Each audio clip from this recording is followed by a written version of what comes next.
श्रीमद् भगवत गीता अध्याय 2 श्लोक 11।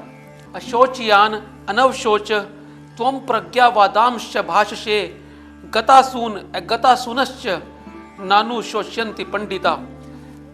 भगवान श्री कृष्ण 11वें अध्याय से अर्जुन को प्रारंभ करते हैं ज्ञान देना। उसका मन जो अवस्थित हो गया है डिप्रेशन से, डिप्रेशन माने अवसाद से, मोह से ग्रसित मन को भगवान श्री कृष्ण कैसे बाहर निकालते हैं, उसकी यात्रा शुरू होती है अध्याय 2 के श्लोक नंबर 11 से, यानी इसी श्लोक से। इस श्लोक में भगवान क्या कहते हैं? श्री भगवान उचाव, हे अर्जुन, तुम शोक ना करने वाली वस्तुओं का तो शोक करते हो, जिन चीजों का शोक नहीं करना चाहिए उनका तुम शोक करते हो।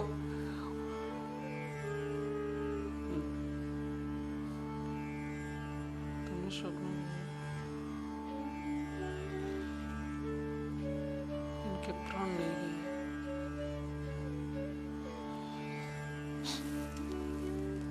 भगवान श्री कृष्ण कहते हैं कि हे अर्जुन, तुम ना शोक करने वाली चीजों का शोक करते हो। तुम जिनके प्राण चले गए हैं और जिनके नहीं गए हैं उन दोनों का शोक करते हो। न अनुशोचयन्ति पंडिता, पंडित लोग इस तरह से शोक व्यक्त नहीं करते। दोस्तों, यहां पर भगवान श्री कृष्ण अर्जुन को थोड़ा सा धृतराष्ट्र के समकक्ष खड़ा करने का प्रयास करते हैं। कैसे? महाराज धृतराष्ट्र पहले श्लोक में कहते हैं कि युद्ध भूमि में युद्ध की इच्छा से इकट्ठे हुए मेरे पुत्रों ने और पांडु के पुत्रों ने क्या किया किया। इस श्लोक में भगवान श्री कृष्ण अर्जुन को कहते हैं तुम उस चीज का भी शोक करते हो जिसका नहीं करना चाहिए। तुम उन लोगों का भी जिनके प्राण नहीं गए हैं और जिनके जाने वाले उन दोनों का शोक कर रहे हो। भगवान कहते हैं कि जब आदमी ममता में, मोह में ग्रसित होता है तब इस तरह के द्वंद्वों से वो निकल नहीं पाता, क्योंकि निश्चयात्मक बुद्धि जिस व्यक्ति की नहीं होती, जिसकी बुद्धि योग में स्थिर नहीं होती, वो शोक से, मोह से ग्रसित हो जाता है। वही अर्जुन के साथ भी हो रहा है, वही धृतराष्ट्र के साथ भी हो रहा है। अर्जुन और धृतराष्ट्र में एक बेसिक फर्क है। धृतराष्ट्र के लिए उसके पुत्र और पांडु के पुत्र अलग अलग हैं, लेकिन अर्जुन के लिए सभी स्वजन हैं। चाहे वो पांडव हो, चाहे वो कौरव हो, चाहे वो पांडवों के पुत्र हो, चाहे वो धृतराष्ट्र के पुत्र हो। श्लोक नंबर 12।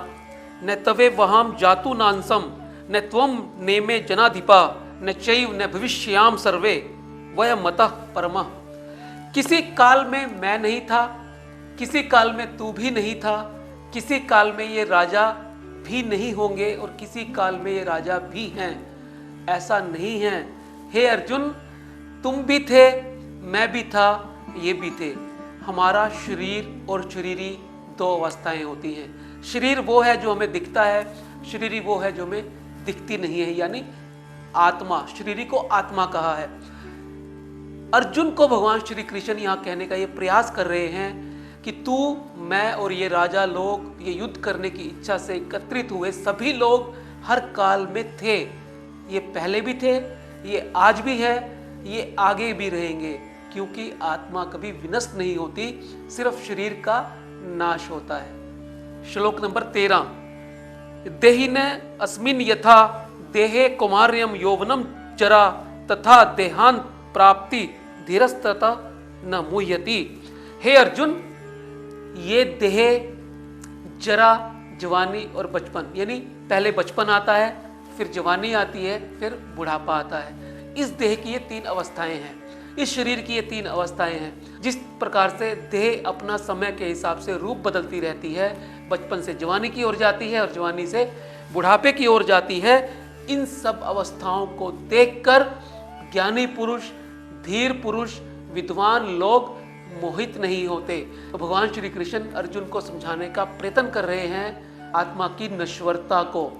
शरीर रूपी जो ये वस्त्र हैं ये चले जाते हैं, लेकिन आत्मा रूपी जो चेतना है वो सदा अवस्थित रहती है।